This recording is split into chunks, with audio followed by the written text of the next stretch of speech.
Hi, എല്ലാവർക്കും നമസ്കാരം. എല്ലാവരും സുഖമായിരിക്കുകയാണല്ലോ. അപ്പോൾ നല്ലൊരു ദിവസം ആശംസിക്കുന്നു. ഈ ദിവസത്തെ പ്രത്യേകത എന്താണെന്ന് അറിയാമല്ലോ അല്ലേ?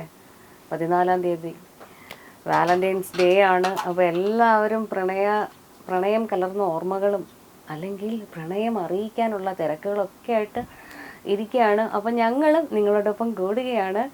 ഇന്ന് നമുക്ക് ആശംസകളുമായി അതുപോലെ പ്രണയം തുളുമ്പുന്ന ഗാനങ്ങളുമായി പ്രണയ വിശേഷങ്ങളും ഒക്കെ ആയിട്ട് നമ്മളോട് ചേരുന്നത് പ്രശസ്ത സിനിമ പിന്നണി ഗായിക അനാമികയാണ്. നമസ്കാരം. നമസ്കാരം ചേച്ചി, happy Valentine's day. Same to you. Thank you. അപ്പോൾ അനാമിക എന്ന് പറയുന്നത് എപ്പോഴും സന്തോഷത്തോടെ നമ്മളെ സന്തോഷിപ്പിക്കുന്ന ഒരു ആളായിട്ടാണ് എനിക്കറിയാവുന്നത്. അങ്ങനെ തന്നെയാണ് സ്റ്റേജുകളിലും ഒരുപാട് സിനിമകളിലൊക്കെ ഇപ്പോൾ പാടിക്കഴിഞ്ഞു.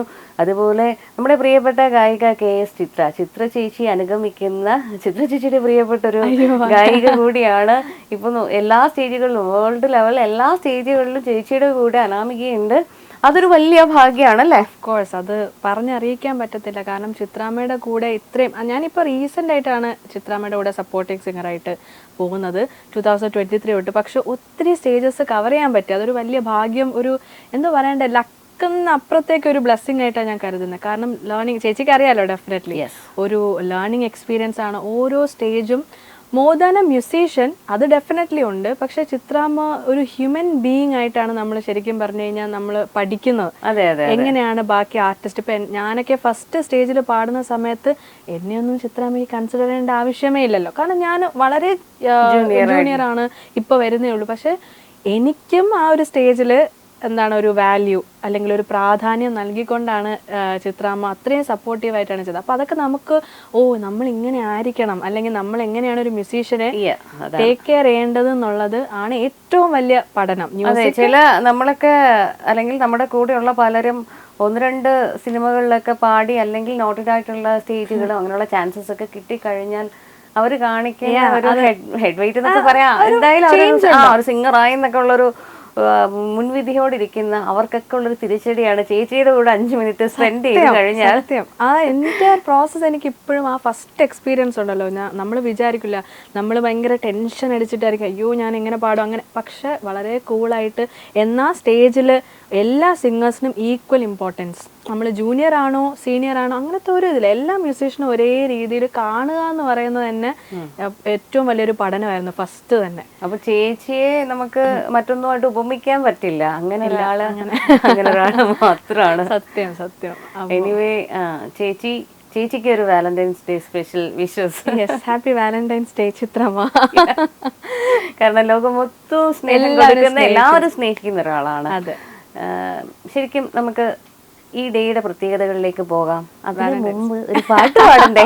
ഞാൻ ആദ്യമേ എന്റെ പ്രേക്ഷകരോട് പറഞ്ഞത് മിടുക്കിയായിട്ടുള്ളൊരു പാട്ടുകാരിയാണ് കേട്ടോ. സ്റ്റേജിലും അതെ, പിന്നെ നമ്മുടെ സ്റ്റേജ് ഷോസ് കണ്ടാൽ എല്ലാവർക്കും അറിയാം, എല്ലാവരും എന്റർടൈൻ ചെയ്യിക്കുന്ന ഒരാളാണ് കേട്ടോ. പെർഫോമൻസ് എന്നുള്ള ഒരു രീതി വരുമ്പോൾ നമ്മൾ പിന്നെ ബാക്കിയെല്ലാം മറന്നിട്ട് നമ്മുടെ മുന്നിലിരിക്കുന്ന ഓഡിയൻസിനെ എങ്ങനെയെങ്കിലും അവരുടെ മൈൻഡ് ഒന്ന് റിലാക്സ് ആക്കിക്കുക, അവരെ ഒന്ന് അപ്ലിഫ്റ്റ് ചെയ്യുക എന്നുള്ളതാണ് ഒരു അതിൽ 100% വിജയിച്ച ഒരാളാണ്.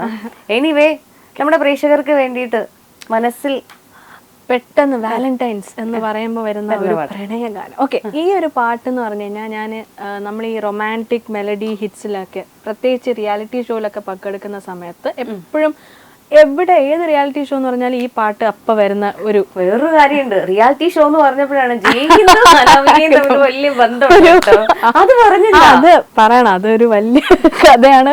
വർഷങ്ങൾക്ക് മുന്നേ പണ്ടൊരു കാലത്ത് 2012 ജയ്ഹിന്ദിന്റെ ജൂനിയർ ഐഡൽ എന്ന് പറയുന്ന റിയാലിറ്റി ഷോയിലൊരു കണ്ടസ്റ്റന്റ് ആയിരുന്നു ഞാൻ. അന്ന് അതിൽ സെക്കൻഡ് റണ്ണറപ്പ് ആയിരുന്നു. അപ്പോൾ ജയ്ഹിന്ദിലേക്ക് തിരിച്ച് ഇങ്ങനൊരു ചാറ്റ് ഷോയിലേക്ക് വരുന്നെന്ന് സരിത ചേച്ചി എന്നെ വിളിച്ചപ്പോൾ തന്നെ എനിക്ക് പെട്ടെന്ന് വീണ്ടും വീട്ടിലേക്ക്, നമ്മളൊരു യാത്രയൊക്കെ കഴിഞ്ഞ് വീണ്ടും വീട്ടിലേക്ക് വരുന്ന ഒരു ഫീലായിരുന്നു. ഭയങ്കര എക്സൈറ്റഡ് ആയിരുന്നു. ഓക്കെ, ജയ്ഹിന്ദിൽ ആഫ്റ്ററിലേക്ക് എനിക്ക് തോന്നുന്നു 15 വർഷം കഴിഞ്ഞിട്ട് ഫ്ലോറിലേക്ക് വീണ്ടും വരുന്ന സമയത്ത്. സോ എനിക്ക് സത്യം പറഞ്ഞു കഴിഞ്ഞാൽ അതും എടുത്തു പറയണം, ഓരോ റിയാലിറ്റി ഷോ ഓരോ പഠനം ആയിരുന്നു പാട്ടിലേക്കുള്ള. അപ്പോൾ ജൂനിയർ ഐഡലിൽ എനിക്ക് കിട്ടിയ ഒരു എക്സ്പീരിയൻസ് വളരെ വലുതായിരുന്നു. അതിനുശേഷമാണ് നമുക്ക് പാട്ടിൽ കുറച്ച് കൂടുതൽ എക്സ്പ്രഷൻ ഫീലൊക്കെ പഠിച്ചു വന്നതും കാര്യങ്ങളൊക്കെ. അപ്പോൾ അതുകൊണ്ട് Junior Idol is part of my life. I mean ജയ്ഹിന്ദിലൊരു വലിയ കോൺട്രിബ്യൂഷൻ ഉണ്ട് ഈ ഒരു ജേർണിയിൽ. അപ്പൊ ജയ്ഹിന്ദിലുള്ളവർക്കും ഇത് കേട്ടപ്പോ ഒരുപാട് സന്തോഷം. അതെ, നിങ്ങളുടെ ക്രൂ ഒക്കെ ഞങ്ങളുടെ ക്യാമറ ചേട്ടൻ ഒക്കെ അന്ന് ഉണ്ടായിരുന്നു. അപ്പൊ ഞാനിങ്ങനെ വർഷം കുറച്ചായല്ലോ, അപ്പൊ എനിക്ക് ഒരു ഡൗട്ട്, ഇനി ചോദിക്കണോ വേണ്ടേ, അങ്ങനെ ഞാൻ വെറുതെ അങ്ങ് ജൂനിയർ ഐഡലിൽ ഉണ്ടായിരുന്നു എന്ന് പറയുമ്പോൾ ചേട്ടൻ പറഞ്ഞു യെസ് അന്ന് ഉണ്ടായിരുന്നു എന്ന് പറഞ്ഞു. അപ്പൊ ക്രൂ മെമ്പേഴ്സിനൊക്കെ വീണ്ടും കാണാൻ പറ്റിയാലും ഒരുപാട് ആ സന്തോഷത്തോടു കൂടി മനസ്സിൽ തോന്നിയ പ്രണയഗാനം പാടി. ജൂനിയർ ഐഡലിലും ഞാനിത് പെർഫോം ചെയ്തിട്ടുണ്ട് ഓഡീഷന്. സോ അങ്ങനെ തന്നെ ആ ഒരു റൊമാൻറ്റിക് മെലഡി സോങ് പാടുവാണ്. സമ്മർ ഇൻ ബത്ലഹേം എന്ന് പറയുന്ന മൂവിയിലെ എവർഗ്രീൻ ലവ് സോങ്. പ്രണയിച്ചുകൊണ്ടിരിക്കുന്നവർക്കും പ്രണയിക്കാൻ ഇനി സ്റ്റെപ്പ് എടുക്കുന്നവർക്കും വേണ്ടിയിട്ട് എത്രയോ ജന്മമായി നിന്നെ ഞാൻ തേടുന്നു,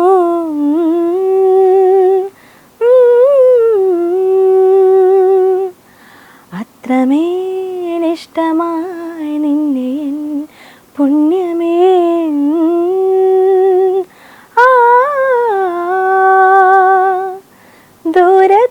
ദൂരതീരങ്ങളും മോഹതാരങ്ങളും സാക്ഷികൾ, എത്രയോ ജന്മമായി നിന്നെ ഞാൻ തേടുന്നു.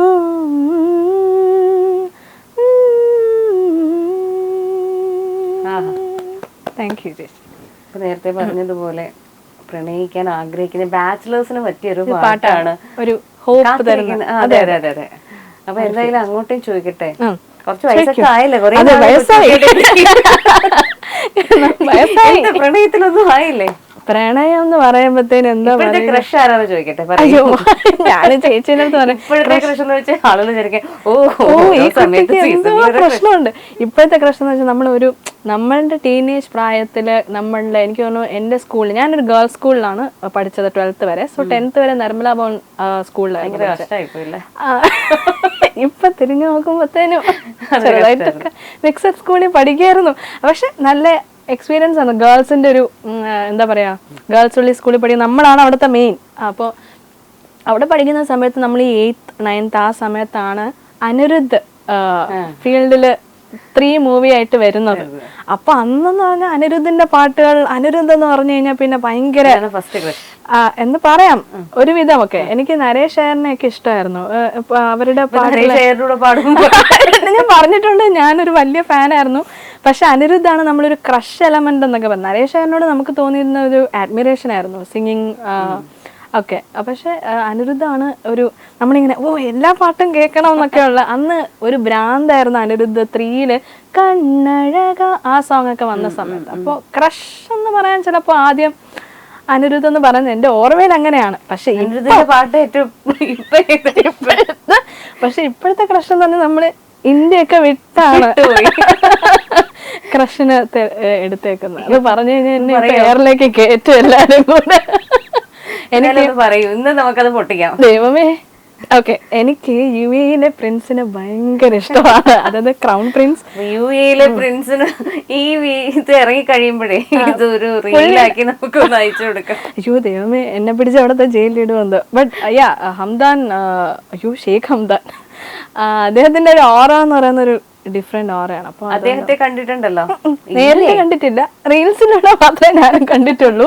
നേരിട്ട് കാണണം എന്ന് ആഗ്രഹമൊക്കെ ഉണ്ട്. അപ്പൊ ഉടനെ ആ ക്രഷിനെ കാണാൻ പറ്റട്ടെ, ഒരു പാട്ട് പാടാൻ പറ്റട്ടെ. അപ്പൊ ആ കൃഷ്ണനെ അല്ല അങ്ങനെയില്ല, അവർക്ക് എല്ലാ പാട്ടുകളൊക്കെ ഇഷ്ടമാണ്. അപ്പൊ ആ കൃഷ്ണനെ മനസ്സിലോർത്ത് ഏറ്റവും ഇഷ്ടമുള്ളൊരു പാട്ട്, അതൊരു പ്രണയഗാനം. ഹംദാൻ എന്തെങ്കിലും കാണുവാണെങ്കിൽ, ഷെയ്ഖ് ഹംദാൻ, ഹംദാൻ എന്ന് പറയാൻ പാടില്ലല്ലോ ദൈവമേ. ഓക്കെ, ഷെയ്ഖ് ഹംദാനെ കാണാൻ നമ്മള് ഫസ എന്നാണ് വിളിക്കുന്നത്. പുള്ളിക്കൊരു നെയിമൊക്കെ ഉണ്ട്. അപ്പോൾ അദ്ദേഹത്തിനെ കാണുവാണെങ്കിൽ ഏത് പാട്ട് പാടുമോ എന്തോ. അറബിയിലുള്ള ലവ് സോങ് ഒക്കെ ഇനി പഠിക്കണം. അതെ, ഇനി അതല്ലാന്നുണ്ടെങ്കിൽ ഓക്കെ, ഈ പാട്ട് അദ്ദേഹത്തിനെ കാണുമ്പോൾ പാടാനല്ല, അല്ലാതെ നമുക്ക് ഇഷ്ടപ്പെട്ട ഒരു എവർഗ്രീൻ റൊമാൻറ്റിക് സോങ് ആണ് അല്ലിയാമ്പൽ. അല്ലിയാമ്പൽ കടവിലന്നരയ്ക്കു വെള്ളം, അന്നു നമ്മളൊന്നായി തുഴഞ്ഞില്ലേ കൊതുമ്പു വെള്ളം, നമ്മുടെ നെഞ്ചിലാകെ അനുരാഗ കരയ്ക്കിൻ വെള്ളം നമ്മുടെ നെഞ്ചിലാകെ അനുരാഗ കരയ്ക്കിൻ വെള്ളം. ഈ പാട്ടിൽ ഒരു ബ്യൂട്ടിഫുൾ പ്രസൻറ്റേഷൻ ഉണ്ട്. എസ്പെഷ്യലി എൻ്റെ സെക്കൻഡ് സ്റ്റാൻസയിൽ ലിറിക്കിനൊരു മനോഹാരിതയുണ്ട്. താമരപ്പൂ നീ ദൂരെ കണ്ടു മോഹിച്ചു, അപ്പോൾ താഴെ ഞാൻ നീന്തി ചെന്ന പൂ പൊട്ടിച്ചു, പിന്നെ തണ്ടുലഞ്ഞ താമര ഞാൻ കൊണ്ടുവന്നപ്പോൾ പെണ്ണെ നിൻകവിളിൽ കണ്ടു മറ്റൊരു താമരക്കാട്. അതായത് നമ്മളുടെ അതെ നമ്മുടെ പിങ്കിഷ് ആയിട്ടുള്ള നാണം കൊണ്ട് ആ ഒരു ബ്ലഷിനെയാണ് കവി അവിടെ വർണ്ണിച്ചേക്കുന്നത്. So it's a beautiful romantic melody എന്ന് നമുക്ക് പറയാൻ പറ്റുന്ന ഒരു എവർഗ്രീൻ സോങ് ആണ്. അതെ അതെ അതെ. അപ്പൊ ഇനി കൃഷ്ണനെ കാണുമ്പോ ഇതിന്റെ ട്രാൻസ്ലേഷൻ അത് ഇങ്ങോട്ടാണല്ലോ പാടേണ്ടത്, അറബിയിൽ ഇത് പാടാൻ പറയാന്ന്. ദൈവം എന്തായാലും നല്ലൊരു വിശേഷമാണ് നമ്മുടെ അനാമിക ഷെയർ ചെയ്തത്. എന്തായാലും നമ്മൾ ഈ കളി പറയുന്നതിൻ്റെ ഒക്കെ ഇടയ്ക്ക് അനാമിക ഒരുപാട് എന്താ പറയുക പ്രോമിസിങ് ആയിട്ടുള്ളൊരു സിംഗറാണ്. ഇപ്പോൾ തന്നെ നമ്മളേറെ ശ്രദ്ധിച്ച ലാലേട്ടൻ ഡയറക്റ്റ് ചെയ്ത ബറോസ് മൂവിയിലെ നല്ലൊരു സോങ്. അപ്പോൾ ഞങ്ങൾ പ്രേക്ഷകരൊക്കെ ഒരുപാട് ശ്രദ്ധിച്ച സോങ്ങാണ്. വളരെ മനോഹരമായൊരു സോങ്ങാണ്. അപ്പം അതായിരുന്നു ആദ്യത്തെ പ്ലേബാക്ക് സിംഗ്. ആദ്യത്തെ പ്ലേബാക്ക് സിംഗിങ് ബറോസ് ആയിരുന്നില്ല, അത് ആക്ച്വലി പട്ടം എന്ന് പറയുന്ന ഒരു മൂവി ആയിരുന്നു. പക്ഷെ അതെല്ലാം യങ്സ്റ്റേഴ്സ് ആയിട്ടുള്ള അങ്ങനെ ഭയങ്കര മൂവി അധികം ശ്രദ്ധിക്കപ്പെട്ടിട്ടുണ്ടായിരുന്നില്ല. അതിൽ അലിയ എന്ന് പറയുന്ന ഒരു സോങ് ആയിരുന്നു എൻ്റെ ഫസ്റ്റ് റിലീസായ ഒരു പ്ലേബാക്ക് എന്ന് പറയുന്നത്. പിന്നെ അതിനുശേഷം റോണി ചേട്ടൻ്റെ മ്യൂസിക്കിൽ ലവ് എന്ന് പറയുന്ന മലയാളം മൂവിയുടെ അതേ തമിഴ് റീമേക്ക് അതായിരുന്നു അടുത്ത പ്ലേബാക്ക് റിലീസ് എന്ന് പറയുന്നത്. ഒരു തമിഴ് സോങ് ആണ്, അതൊരു റൊമാൻറ്റിക് പെപ്പി നമ്പർ സോങ് ആണ്. പിന്നെയാണ് ബറോസിൻ്റെ റിലീസ് വരുന്നത്. പക്ഷേ ബറോസ് എന്ന് പറയുമ്പോൾ എനിക്ക് ഒബ്വിയസ്ലി ഏറ്റവും കൂടുതൽ താങ്ക്സ് പറയേണ്ടത് ടി.കെ. രാജീവ് കുമാർ സാറിനും അതുപോലെ തന്നെ ലാൽ സാറിനുമാണ്. മോഹൻലാൽ സാറിനെ ഞാൻ ആ സമയത്ത് കണ്ടിട്ടുണ്ടായിരുന്നില്ല, പക്ഷെ പാടാൻ കയറുന്നതിന് മുന്നേ സാറിൻ്റെ ഒരു ബ്ലെസ്സിങ് ഉണ്ടായിരുന്നു, നന്നായിട്ട് പാടുക എന്നൊക്കെ പറഞ്ഞിട്ട്. അപ്പോൾ അതൊരു ഡിഫറെൻറ്റ് എക്സ്പീരിയൻസ് ആയിരുന്നു. പിന്നെ എസ്പെഷ്യലി എടുത്ത് പറയേണ്ട ലിഡിയൻ്റെ കോമ്പോസിഷൻ ആയിരുന്നു. വളരെ ബ്യൂട്ടിഫുൾ ആയിട്ടുള്ള സ്കോറിങ്ങും BGM ഒക്കെയാണ് ആ പാട്ടിൽ ക്രിയേറ്റ് ചെയ്തത്. നമ്മൾ ലിഡിയൻ്റെ റെക്കോർഡിംഗ് സ്റ്റുഡിയോയിലുണ്ടായിരുന്ന എക്സ്പീരിയൻസും വളരെ കംഫർട്ടബിൾ ആയിരുന്നു. ചെന്നൈയിൽ ലിഡിയൻ്റെ സ്റ്റുഡിയോ തന്നെയായിരുന്നു റെക്കോർഡ് ചെയ്തിരുന്നത്. ലിഡിയൻ്റെ സിസ്റ്ററും ഉണ്ടായിരുന്നു. അവരുടെ ഫാമിലി ഫുൾ ഒരു മ്യൂസിക് ഫാമിലിയാണ്. അപ്പോൾ നല്ലൊരു എന്താ പറയുക പാടാൻ നമുക്ക് വളരെ കംഫർട്ടബിൾ ആയിട്ടുള്ള ഒരു സിറ്റുവേഷൻ ആയിരുന്നു. അതോടൊപ്പം തന്നെ ആ സമയത്ത് ഞാൻ ലിഡിയൻ്റെ ഒരു വളരെ ഇമ്പോർട്ടൻ്റ് ആയിട്ടുള്ളൊരു തിരുക്കുറൽ 1330 എന്ന് പറയുന്ന ഒരു ആൽബം, അവർ തിരുക്കുറലിൻ്റെ വേഴ്സസ് എല്ലാം പല വെറൈറ്റി ജോണറിൽ ചെയ്തിരുന്നു. അതിലൊരു വേഴ്സ് പാടാനും ഒരു അവസരം ആ ടൈമിൽ കിട്ടിയിട്ടുണ്ടായിരുന്നു. സോ ഡെഫിനറ്റ്ലി ബാറോസ് ഒരു എന്താ പറയുക ഒരു ഹൈലൈറ്റ് തന്നെയായിരുന്നു. ലൈഫിൽ ഒരു ട്രെയിനിങ് പോയിന്റ് ആണ്, എപ്പോഴും ഓർത്ത് വെക്കേണ്ട ഒരു ചാപ്റ്റർ ആയിരിക്കും. യെസ്, അതെ. അതിലെ സോങ്ങിന് 2 വരി പാടിയാലോ? ഷുവർ. മനമേ മാനമേ തെളിയൂവൻ താരമേ അരികിൽ പുണരാൻ വെമ്പുന്നു ഞാൻ അരുവി ഞാൻ ഒടുവിലേ കടൽ പുൽകിയണയാറായി കാലങ്ങൾ ഞാൻ കാവലായി കാത്തുവച്ച മനൊളി നങ്ങി നീ നിധിയായിരുന്ന നാനാ മനമേ മാനമേ തെളിയൂവൻ താരമേ. ഇടയ്ക്ക് ലിറിക്സ് ഒക്കെ ഒന്ന് ബിക്കോസ് മൈൻഡിൽ നിന്ന് വരുന്നുണ്ട്. ഞാൻ ഓർക്കുകയാണ് അനാമിക എപ്പോഴും സ്റ്റേജിൽ പാടുന്നതും കുറച്ച് എന്താ പറയുക റെക്കോർഡിങ്സ് ആണെങ്കിലും ശ്രദ്ധിക്കപ്പെട്ട പാട്ടുകളൊക്കെ ഒരു വെസ്റ്റേൺ ടച്ചുള്ള അല്ലെങ്കിൽ ഒരു അടിപൊളി ജോണറിൽ വരുന്ന പാട്ടുകളാണ്. അനാമിക വെസ്റ്റേൺ പഠിക്കുകയോ അങ്ങനെ എന്തെങ്കിലും ചെയ്തിട്ടുണ്ടോ? എങ്ങനെയാണ് ഈ പ്രാക്ടീസ് സെഷൻ അല്ലെങ്കിൽ പാട്ടുകൾ തിരഞ്ഞെടുക്കുന്നത് എങ്ങനെയാണ് സ്റ്റേജിൽ പാടാൻ? അത് ഒരു നല്ല ക്വസ്റ്റ്യൻ ആണ്. വെസ്റ്റേൺ വോക്കൽ ട്രെയിനിങ് ഞാൻ എടുത്തിട്ടില്ല. ഞാൻ കർണാട്ടിക് തന്നെയാണ് പഠിച്ചത്.